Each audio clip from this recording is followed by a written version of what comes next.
मैं हूं डॉक्टर फैजी और आप देख रहे हैं channel droid classes. Channel droid classes के कोर्स कोड 01 में आपका स्वागत है। चैप्टर 25 है, सॉल्यूशन है, 12th क्लास का है और VSTH 18 है। 18 का मतलब कि 17 आपने पढ़ रखा होगा। ये 18th एपिसोड है, 17 आपने पढ़ रखा होगा।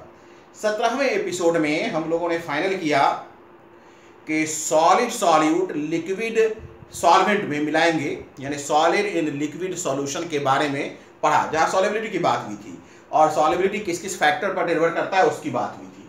अब हम लोग देखेंगे gas in liquid. Gas in liquid, अब हमारा जो सॉल्यूशन है वो क्या है? Gas in liquid. Gas in liquid, gas in liquid, gas in liquid, ये देखेंगे गैस इन लिक्विड। ठीक है, क्या देखना है भाई? गैस इन लिक्विड, यानी कि अब सॉल्यूट हमारा गैस है, लिक्विड सॉल्वेंट है, ऑब्वियसली जो सॉल्यूशन बनेगा वो लिक्विड ही होगा। क्लियर है? इसका सबसे बेहतरीन एग्जांपल पिछले ही सीरीज में मैंने बताया था कि कोल्ड ड्रिंक सबसे बड़ा एग्जांपल है, जिसमें हम क्या करते हैं, कोल्ड ड्रिंक में गैस CO2 गैस आमतौर पर क्या होता है, उसमें मिलाया जाता है, लिक्विड में मिला दिया जाता है, लिक्विड में मिलाया जाता है, कार्बोनेटेड वाटर कहलाता है। क्लियर है? अब चलिए इस पर बात करते हैं। जब गैस हम मिलाएंगे तो गैस की सॉलिबिलिटी भी होगी, जब हम गैस मिलाएंगे तो गैस की सॉलिबिलिटी भी होगी। सॉलिबिलिटी को ही हम यहां देखेंगे, यानी solubility of gas in liquid. यहीं से हेनरी लॉ शुरू होगा, इसी में हेनरी लॉ आएगा। Solubility of gas, solubility of gas in liquid, solubility of gas in liquid, solubility of gas in liquid। Gas की solubility लिक्विड में, इसे हम solubility coefficient भी कहते हैं, इसे हम solubility coefficient भी कहते हैं। इसे कैसे डिफाइन किया जाता है? डिफाइन किया जाता है कि हाउ मेनी cc या ml of gas is dissolved in 1 cc of solvent या liquid, in 1 cc of solvent, ठीक है, at a particular temperature and pressure to generate या to form saturated solution, तो इसे हम ऐसे डिफाइन कर सकते हैं। solubility of gas in a liquid is defined, solubility of gas in liquid, solubility of gas in a liquid is defined, solubility of gas in liquid is defined as how many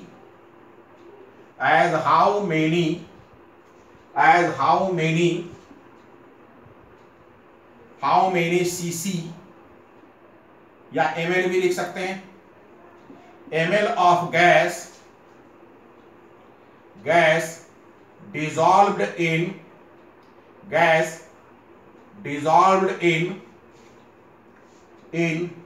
1 ml या cc of liquid या solvent, 1 ml या cc of solvent to form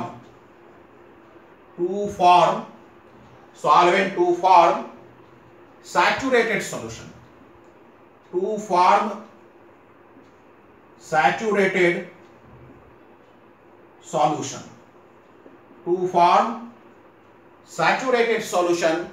at a particular temperature and pressure, at a particular temperature and pressure, at a particular temperature and pressure, at a particular temperature and pressure। यहां पर pressure significant है, solid in liquid में pressure significant नहीं था, यहां पर pressure significant है। तो सॉलिबिलिटी ऑफ गैस, गैस की सॉलिबिलिटी को अगर आप डिफाइन करना चाहते हैं तो आप देखिएगा कि कितना, how many CC of gas dissolved in 1 cc, dissolved in 1 cc of solvent to form saturated solution. Solution कैसा हो? Saturated. Saturated solution at a particular temperature and pressure. Clear है? तो ये सॉल्युबिलिटी है। अब हम देखते हैं कि वो फैक्टर्स जिस फैक्टर पर सॉल्युबिलिटी निर्भर करता है। लिखिएगा factors affecting solubility of a gas in liquid. एक मिनट रुकिएगा।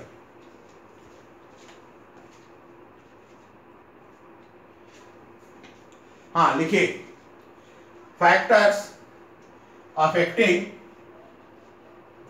Solubility of gas in a liquid. लिखिएगा factors affecting solubility of gas in a liquid. लिखिएगा factors affecting solubility of gas in a liquid. Factors affecting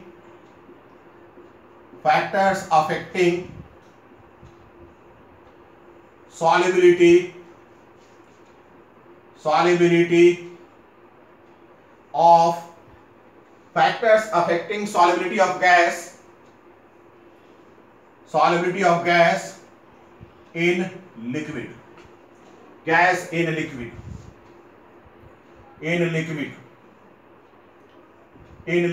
ऐसा factors जो gas को की solubility को निर्धारित करता है या जिस पर असर पड़ता है ना। तो उसमें सबसे पहले हम लोग देखेंगे nature of gas and solvent. Nature of gas and solvent. Liquid मतलब सॉल्वेंट भी, लिक्विड का मतलब सॉल्वेंट, लिक्विड का मतलब यहां सॉल्वेंट है। क्लियर है? अब लिखिएगा नेक्स्ट कौन सा फैक्टर है? पहला फैक्टर है nature of gas and solvent. पहला फैक्टर है nature of gas and solvent. पहला फैक्टर है nature of gas and solvent. Nature of gas and solvent. Nature of gas and solvent. देखिए सॉल्युबिलिटी बहुत हद तक गैस और सॉल्वेंट के इंटरेक्शन पर निर्भर करता है। बहुत सारे ऐसे गैस हैं जो सॉल्वेंट में इंटरेक्ट नहीं करते, डिसॉल्व हो जाते हैं। इंटरेक्ट रिएक्शन किसी प्रकार का कोई उससे रिलेशन नहीं जनरेट होता है, but they homogeneously distribute in solvent. ठीक है, ऐसा होता है। जो इंटरेक्शन नहीं करता, जो मॉलिक्यूल इंटरेक्ट नहीं करता, वो मॉलिक्यूल कम डिसॉल्व होगा। लेकिन कुछ ऐसे मॉलिक्यूल हैं जो इंटरेक्ट करते हैं। जो मॉलिक्यूल इंटरेक्ट करता है वो बहुत जल्दी डिसॉल्व होगा। भाई डिसॉल्व इसलिए होगा जैसे ही इस लिक्विड के या सॉल्वेंट के संपर्क में आया, चूंकि इंटरेक्शन कर रहा है, हो सकता है रिएक्शन कर रहा है, तो फटाफट रिएक्शन करेगा। आपको मालूम है रिएक्शन आमतौर पे तेज प्रक्रिया है, घुलने के तुलना में रिएक्शन तेज प्रक्रिया है, तो बड़ी तेजी के साथ ये वर्कआउट हो जाएगा, बहुत आसानी के साथ उसमें डिसॉल्व हो जाएगा। और अगर आसानी के साथ डिसॉल्व हो गया, ठीक है, तो उसका सॉल्युबिलिटी भी बढ़ जाएगा। क्लियर है ना? तो nature of gas and solvent पर बहुत निर्भर करता है। इसमें दो केस को हम देख ही सकते हैं। पहला केस है, ठीक है, मॉलिक्यूल्स यानी solute molecules which does not interact with solvent. Solute molecules which does not interact, solute molecules which does not interact, solute molecules which does not interact, which does not interact with, solute molecules which does not interact with solvent, which does not interact with solvent, solvent, ऐसा solute molecule जो solvent से interact नहीं करता। ठीक है, जैसे example के रूप में O2, N2, ठीक है, या हीलियम, आर्गन, ये सब क्या है? सॉल्यूट मॉलिक्यूल अगर है, ये अगर सॉल्यूट मॉलिक्यूल है, क्या है? Solute molecule, solute molecule, solute molecule, तो ये वाटर से इंटरेक्ट नहीं करते। Solute molecule, these solute molecule does not interact with water, these solute molecule these solute molecule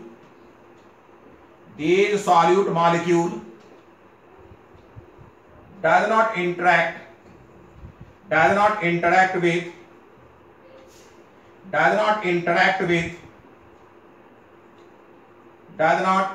with water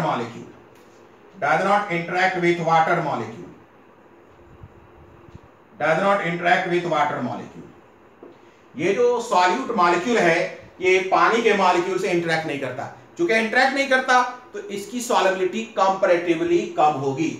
बात समझ में आ रहा है? लिखिएगा this implies they exhibit comparatively less solubility. They exhibit comparatively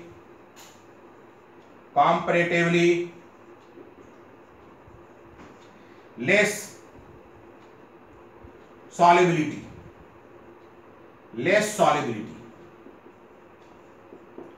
They exhibit comparatively less solubility. बात समझ में आ रहा है? इसलिए ये लेस सॉल्युबिलिटी एग्जिबिट करेगा।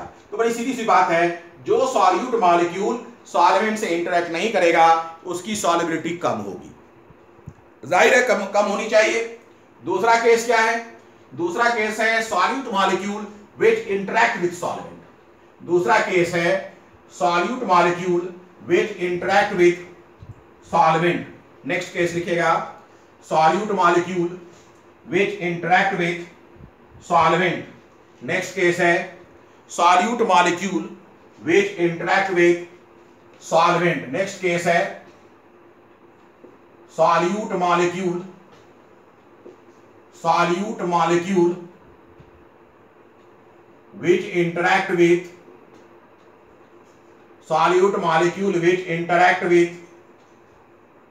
विच interact with solvent molecule, solute molecule which interact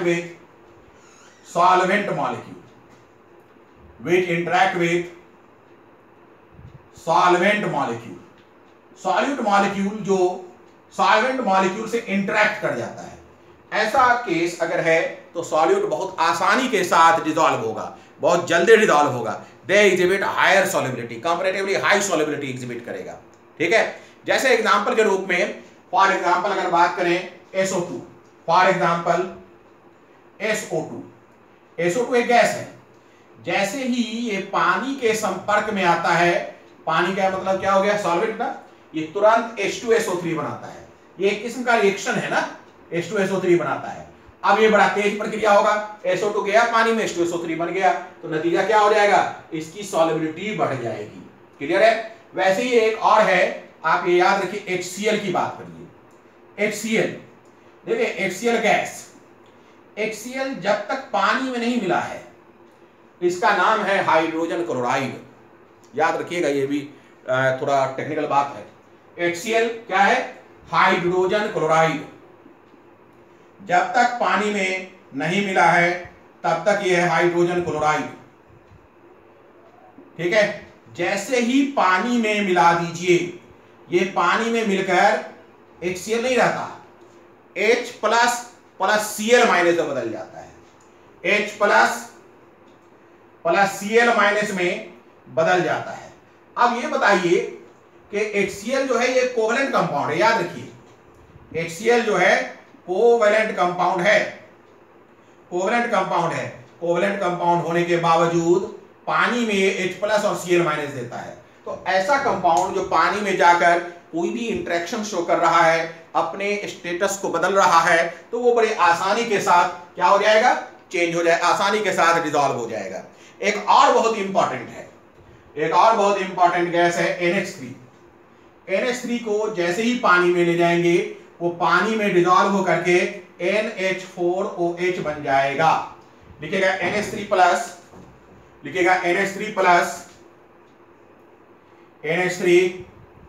gas plus H2O। इसे जब आप पानी में ले जाएंगे तो ये पानी में डिसॉल्व होकर के NH4OH बन जाएगा।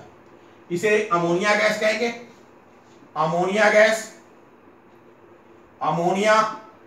और ये क्या है, अमोनियम हाइड्रोक्साइड, ये है अमोनियम हाइड्रोक्साइड, अमोनियम हाइड्रोक्साइड। तो चूंकि इसका रिएक्शन है पानी के साथ, अमोनियम हाइड्रोक्साइड बन रहा है, तो ये बड़े आसानी के साथ क्या हो जाएगा, डिसॉल्व हो जाएगा, बहुत ही आसानी के साथ ये डिसॉल्व हो जाएगा। तो इस तरीके से नेचर ऑफ, ठीक है, nature of solute and solvent molecule भी बहुत हद तक जिम्मेदार है। क्लियर है। अब हम देखेंगे टेम्परेचर, अब हम देखेंगे टेम्परेचर। टेम्परेचर का जहां तक मामला है, जब हम गैसियस सॉल्यूट को सॉल्वेंट के साथ, गैसियस सॉल्यूट को अगर हम सॉल्वेंट के साथ मिलाएंगे तो जो सॉल्यूशन बनेगा वो क्या हो जाएगा, गैसियस सॉल्यूट को जैसे ही हम सॉल्वेंट मॉलिक्यूल में ले जाएंगे, ठीक है, तो वो एक एक्सोथर्मिक प्रोसेस है। अगर हम टेम्परेचर की बात करें, टेम्परेचर की बात करें तो टेम्परेचर में क्या हो जाएगा, गैसियस सॉल्यूट, गैसियस सॉल्यूट, ठीक है, प्लस सॉल्वेंट, क्या बन रहा है, सॉल्यूशन, सॉल्यूशन। ये कैसा प्रोसेस है, ये डेल्टा एच नेगेटिव है, मतलब है exothermic, exothermic process, exothermic process. अब ये अगर एक्सोथर्मिक प्रोसेस है तो आप खुद फैसला करिए कि when your temperature is increase what would be happen. अभी देखा है हम लोगों ने सॉलिड इन लिक्विड में कि अगर एक्सोथर्मिक प्रोसेस होता है, टेम्परेचर हम बढ़ाते हैं तो क्या हो जाता है, सॉल्युबिलिटी डिक्रीज करता है due to Le Chatelier principles. Same explanation, clear है। तो अगर हम टेम्परेचर इंक्रीज करें, अगर हम टेम्परेचर इंक्रीज करते हैं, टेम्परेचर इंक्रीज करते हैं, दैट मीन्स क्या हो जाएगा, टेम्परेचर इंक्रीज करने का मतलब ये बैकवर्ड प्रोसेस करेगा। भाई नेगेटिव का है, ऑलरेडी सिस्टम में एनर्जी बहुत ज्यादा है और आपने और एनर्जी दे दिया, तो क्या है भाई, रिवर्सिबल प्रोसेस का काम है कि कोई चेंज अगर हम करते हैं तो उसके विरोध में काम करना, कोई चेंज करते हैं तो उसके विरोध में काम करना। जब उसके विरोध में काम करेगा तो एक ही सूरत है कि जो एक्स्ट्रा आपने टेम्परेचर बढ़ाया है, टेम्परेचर बढ़ाने का मतलब आपने एक्स्ट्रा एनर्जी दी है, हीट एनर्जी, उसे ये कम कर दे। और कम करने का तरीका क्या है कि बैकवर्ड डायरेक्शन में जाए। बैकवर्ड डायरेक्शन का मतलब क्या है, सॉल्यूट मॉलिक्यूल निकल कर भागेगा, सॉल्यूशन से सॉल्वेंट बनेगा और गैसेस सॉल्वेंट निकल जाएगा। तो निश्चित रूप से ये बैकवर्ड प्रोसेस को ट्रिगर करेगा, बैकवर्ड प्रोसेस को प्रमोट करेगा, फेवर करेगा।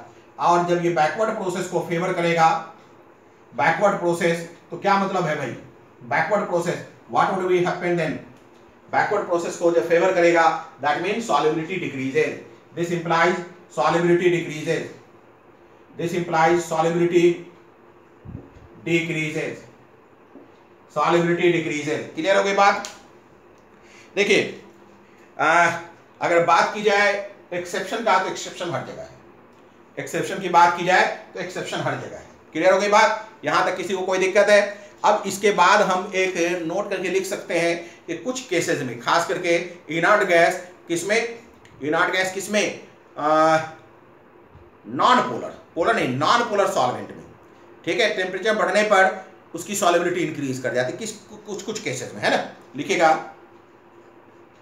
एक्सेप्शन के रूप में लिख सकते हैं, exception, exception H2 and inert gases, exception में लिखेगा, एक्सेप्शन हर जगह है, exception H2 and inert gas, H2 and inert gas, ठीक है, लिखेगा H2 and inert gases increases slightly, H2 and inert gas increases slightly,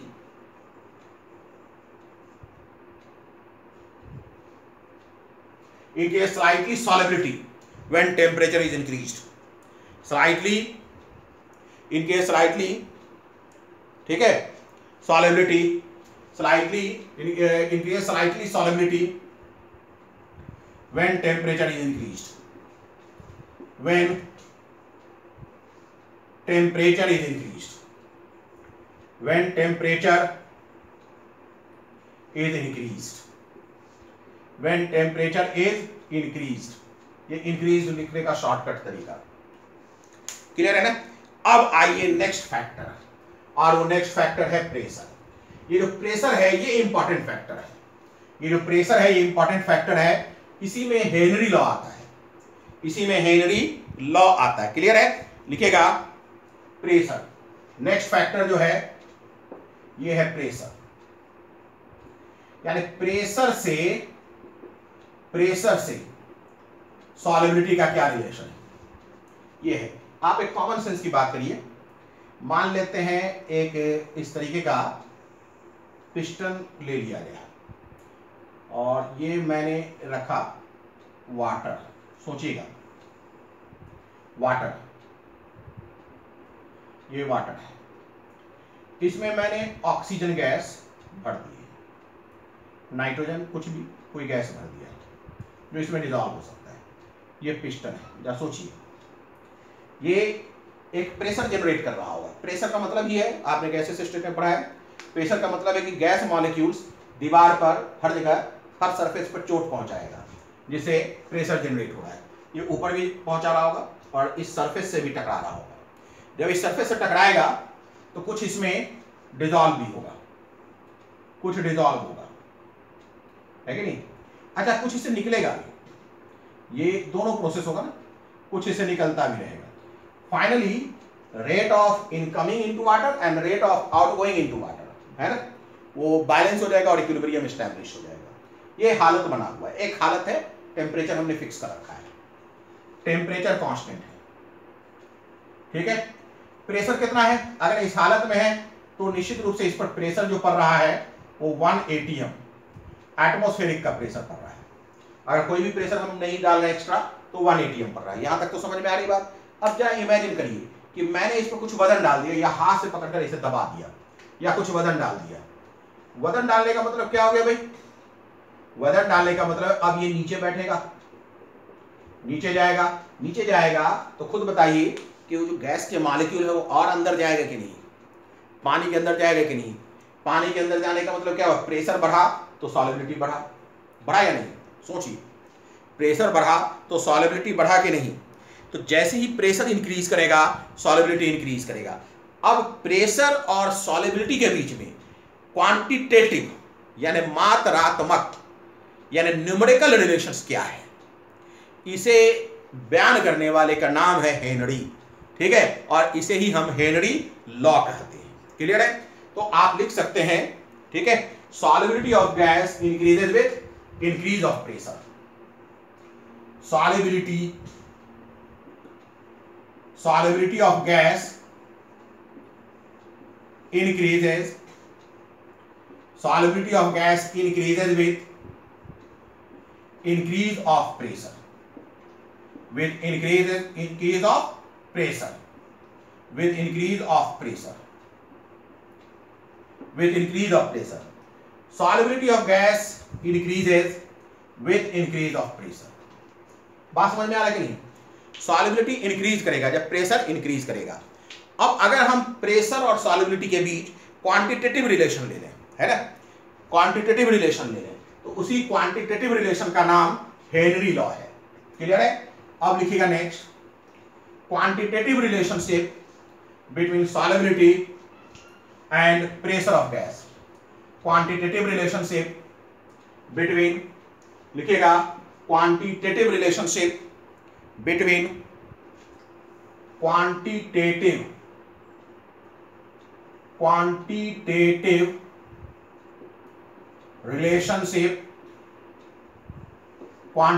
relationship between solubility and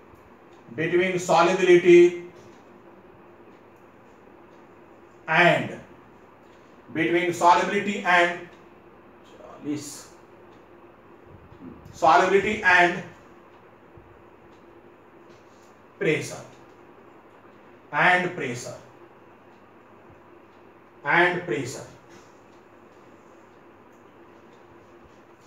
quantitative relation between solubility and pressure, इसे ही हम क्या कहेंगे? That is Henry's law. Henry's law.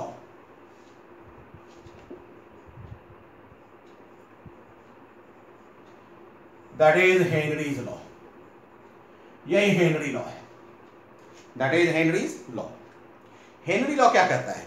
Henry law कहता है कि मास ऑफ द गैस और pressure की बात करें तो mass of the gas is directly proportional to pressure. Mass of the gas is directly proportional to pressure. सीधी सी बात है, आप थोड़ा सा भी बुद्धि रखते हो तो ये आप खुद समझेंगे। Mass of the gas is directly proportional to pressure. शर्त लागू है ना? शर्त लागू है। शर्त क्या है? Temperature constant. शर्त लागू है। Volume of solution, volume of solvent constant. Volume of solvent constant. ये दो शर्त लागू है। तो mass of the gas is directly proportional to pressure, where m is equal to क्या है भाई? Where m is equal to mass of the solute gas, mass of the solute gas, right? And what is the P? P क्या है? Pressure of the gas. Pressure of the gas का मतलब pressure of the gas which is present in equilibrium with the liquid, which is present with equilibrium in the liquid, है ना?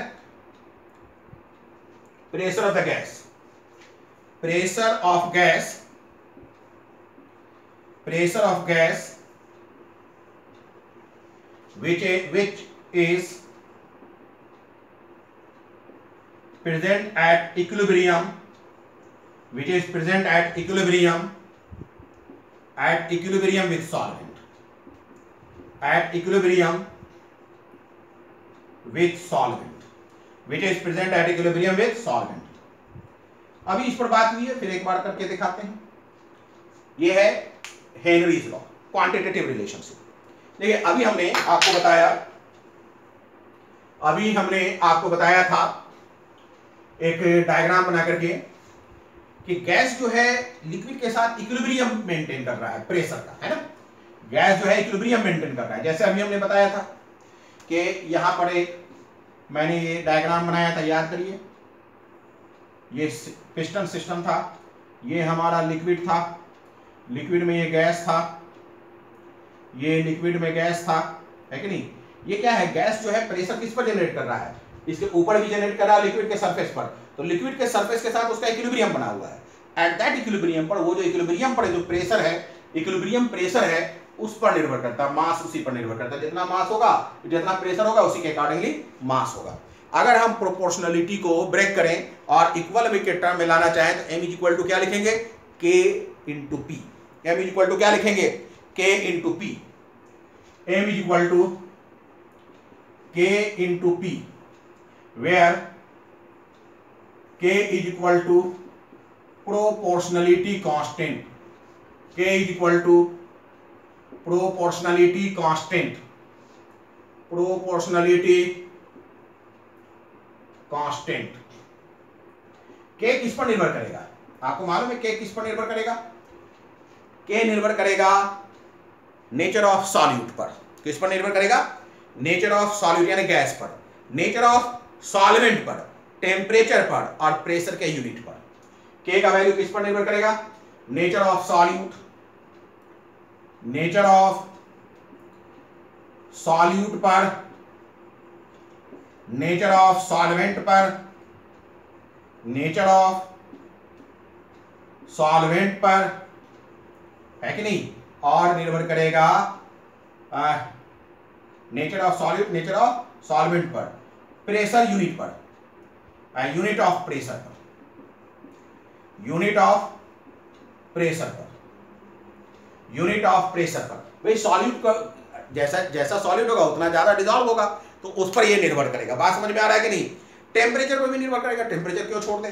Temperature पर, temperature पर, इन सब चीजों पर निर्भर करेगा। देखिए सॉल्यूट के नेचर पर निर्भर करेगा, ये सॉल्वेंट के नेचर पर निर्भर करेगा। प्रेशर का यूनिट जो होगा उसी के अकॉर्डिंगली के होगा। अगर प्रेशर का यूनिट आप समझिए इस चीज को, प्रेशर का यूनिट अगर हम ले लें एटीएम में तो 1 होगा इसका वैल्यू, ठीक है।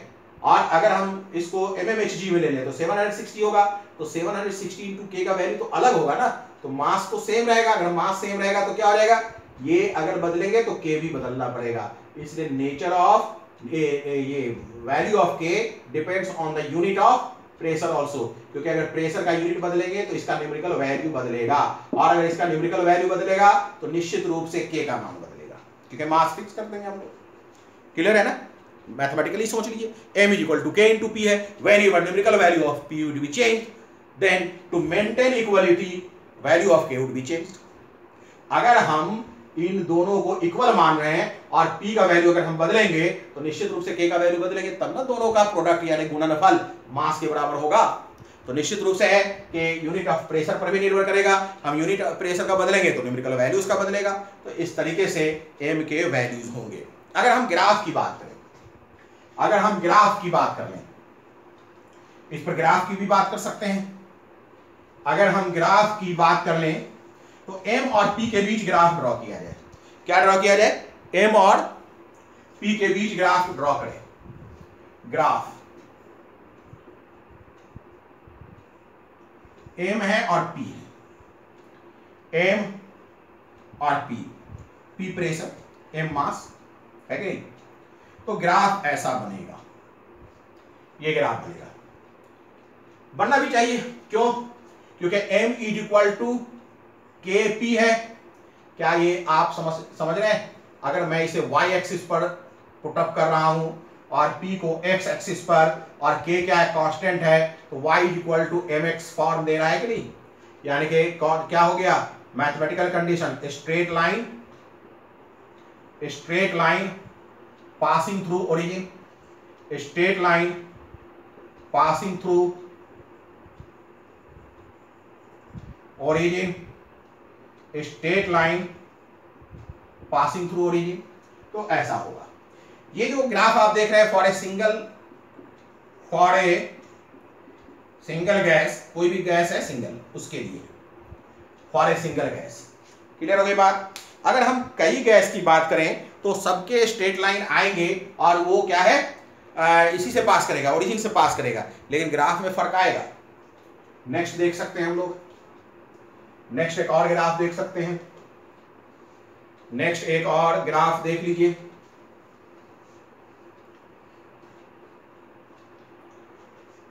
एक ग्राफ हम देख सकते हैं इस तरीके से, देखिए नेक्स्ट ग्राफ है, ये ग्राफ है for more than one gas, for more than one gas, for more than one gas के लिए खींच रहे हैं। ये m है, ये p है, ये m है, एक ये है, तो दूसरा ये है, लीजिए तीसरा ये है। अब ये तीन डिफरेंट गैस का है। All gases exhibit straight line equations, और in all cases straight line passing through origin, ठीक है। ये मान लेते हैं O2 का, O2 का होता है ये N2 का और ये He का, ये N2 का और ये He का, तो ये सभी क्या है, स्ट्रेट लाइन है पासिंग थ्रू ओरिजिन, लेकिन सभी का सॉल्युबिलिटी अलग अलग है। सॉल्युबिलिटी किस बात पर निर्भर करेगा, वो चेक करते हैं। मान लेते हैं इस प्रेशर पर आप एक लाइन ड्रॉ करिए, वर्टिकल लाइन ड्रॉ करिए, क्लियर है। आप देखिए हीलियम का मास इतना ही, ठीक है, नाइट्रोजन का इतना मास और ऑक्सीजन का इतना मास डिसॉल्व होगा। क्या सब बराबर डिसॉल्व हो रहे हैं? नहीं, अलग अलग हो रहा है, सब अलग अलग हो रहा है, क्लियर है कि नहीं। तो इसका मतलब क्या है, अगर हम कहें सॉल्युबिलिटी ऑर्डर, इस केस में सॉल्युबिलिटी ऑर्डर की अगर बात की जाए तो आप बताइए किसका सबसे ज्यादा होगा, O2 का, फिर किसका होगा, N2 का, और फिर किसका होगा, He का। आप इसको इस तरीके से भी एक्सप्लेन कर सकते हैं, डिस्कस कर सकते हैं। भाई अगर हम बात करें m is equal to k into p, तो क्या हम लिख सकते हैं m by p is equal to k, and k क्या है भाई, स्लोप। सोचिए y इक्वल टू mx है कि नहीं, y इक्वल टू mx, ये y क्या है, y एक्सिस पर, x एक्सिस पर, तो m क्या होता है, स्लोप होता है कि नहीं, तो क्या है y बाई एक्स बराबर m, m यहाँ क्या है, स्लोप, ये m मास है ना, दोनों से कंफ्यूज मत करिएगा, ये y इक्वल टू mx एक जनरलाइज स्ट्रेट लाइन इक्वेशंस है। चलिए तो अब ये देखिए k स्लोप है, तो जिसका स्लोप जो है गौर से देखिएगा, जिसका स्लोप बड़ा होगा, स्लोप बड़ा किस हालत में हो सकता है, जब m बाई पी का वैल्यू बड़ा हो, और m बाई पी का वैल्यू बड़ा कब होगा, हम कहें k बढ़ेगा, कब बढ़ेगा, जब m बढ़ेगा या p घटेगा, है कि नहीं, k बढ़ेगा कब भाई, आप खुद बताइए, जब m बढ़ेगा या p घटेगा। अगर हमने p कांस्टेंट ले लिया तो कौन सा चीज बढ़ेगा, k के बढ़ने पर बढ़ेगा, m के बढ़ने पर बढ़ेगा, तो आप देखिए हमने p कांस्टेंट लिया है, m बढ़ रहा है, यानी स्लोप बढ़ रहा है। स्लोप आप चेक भी कर सकते हैं, इनका स्लोप, इनका स्लोप, इनका स्लोप, सबका स्लोप क्या है, अलग अलग हो जाएगा, सबका स्लोप θ1, θ2, θ3 सब अलग अलग है, तो स्लोप के चेंज होने से यानी स्लोप देख करके भी आप बात कर सकते हैं। इसे कई तरीके से क्वेश्चन पूछा जा सकता है, आपसे लिखा जा सकता है कि solubility of a gas in a liquid increases with increase of slope, B number with a decrease of slope, C number, both are correct, D number, none of these, कुछ भी पूछा जा सकता है, कॉन्सेप्ट होना चाहिए, क्लियर है। तो इस तरीके से आपने देखा कि हेनरी लॉ क्या है। हेनरी लॉ को अभी हम लोगों ने देखा है मास और प्रेशर के टर्म में। हेनरी के ही जमाने में डाल्टन नाम के एक साइंटिस्ट थे, उन्होंने भी इंडिपेंडेंटली इसी तरीके का, इससे मिलता जुलता एक स्टेटमेंट दिया था। उस स्टेटमेंट की बात करेंगे अभी हम लोग, और हेनरी लॉ को हम लोग मास की जगह मोल के फॉर्म में भी पढ़ेंगे। तो अब ये अगले वीडियो सीरीज में होगा, ठीक है। आज का वीडियो सीरीज यहीं पर खत्म करते हैं।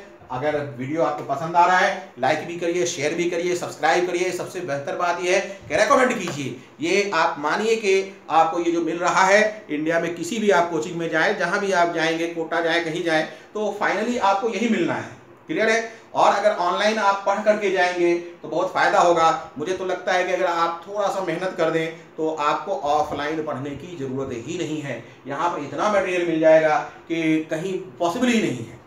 क्यों नहीं पॉसिबल है? क्योंकि एक टाइम फ्रेम दिया जाता है। भाई आप जब भी इंस्टीट्यूट जाएंगे तो कितना देर के लिए जाएंगे? इंस्टीट्यूट जाएंगे तो 4 घंटे 5 घंटे के लिए जाएंगे। ये आपके लिए 24 आवर्स है, यानी आप जितना चाहें उतना यहाँ आप वर्कआउट कर सकते हैं। दूसरी सबसे इंपॉर्टेंट बात यह है, जो मेहनती बच्चा है और जो एक एक मिनट का इस्तेमाल कर रहा है, उसके लिए सबसे बड़ी बात यह है कि उसे किसी जगह जाना नहीं पड़ेगा, घर पर बैठ के ये काम करेगा। थोड़ा दिमाग तो लगाना पड़ता है, ठीक है। व्हाट्सएप नंबर दिया हुआ है, आप कॉन्टैक्ट कर सकते हैं कहीं कोई डाउट हो तो। चलिए आज इतना ही रहने दिया जाए, क्लियर है। चलिए, गुड डे।